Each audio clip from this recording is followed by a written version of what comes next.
Have you ever stopped to consider that the oysters you can purchase in stores are still alive? Or that when you see a plate of oysters at a banquet or restaurant, they're all a similar size and shape?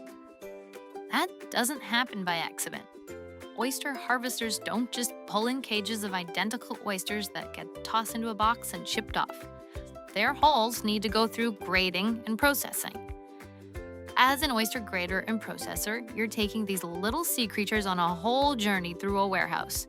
Armed with goggles and gloves as your PPE, you'll rinse the batch of oysters and put them through a cleaning machine. Then you take a look at the harvest to check for any dead or clumped up oysters that are stuck together.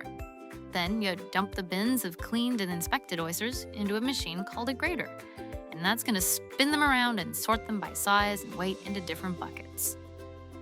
In the grading zone, you're spending your day doing this tray by tray, loading the machine, inspecting the oysters, and organizing the different grade oysters onto pallets that you'll move around on pallet jacks to be positioned for transfer into processing. You're also taking care of the machine, washing it down regularly, doing routine maintenance checks, and filling in a bit of paperwork along the way. The oysters continue their journey into the processing facility, where they get to ride on some more conveyor belts. This is the last stage of inspection for any dead or unsuitable oysters. And just like the grater, somebody is cleaning the oysters and loading them onto the conveyor. Throughout the oyster's journey of inspection, they'll be sorted one more time into bins and packed up into boxes to head out to customers, complete with correct labels so shipping can get it out the door smoothly. That means they need to keep an eye on orders going out that day and make sure it's being filled correctly.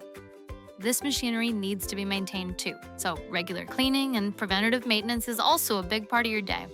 It's a nice, straightforward job. You generally work predictable full-time hours, 40 to 50 hours a week, starting around 7 to 9 in the morning, depending on how many orders are going out that day. You're on a team with the same crew, so making friends with your coworkers is the norm. You're working steadily and there's always something to do, but it's not usually hectic. So if you like staying active but don't want it to be too strenuous, this is what you've been looking for. There aren't really any education requirements to get started as long as you're reliably showing up for your shifts on time and keeping up with your team. You can get started right away. It's also not for everyone. Being simple and straightforward will leave some people bored. The environment is definitely going to be wet or humid, and because you're working with live oysters, they'll be trying to keep the warehouse on the cold side.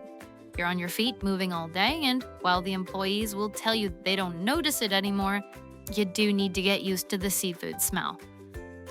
There are some career options that open up from this department. You can move your way up to quality assurance specialists who do more in-depth checks of random harvest samples to ensure everything is within regulations and up to company standards. There are also mine supervisors that started in grading or processing too. The shipping department is another direction you can go, learning to use a forklift and getting experience with logistics and warehouse organization.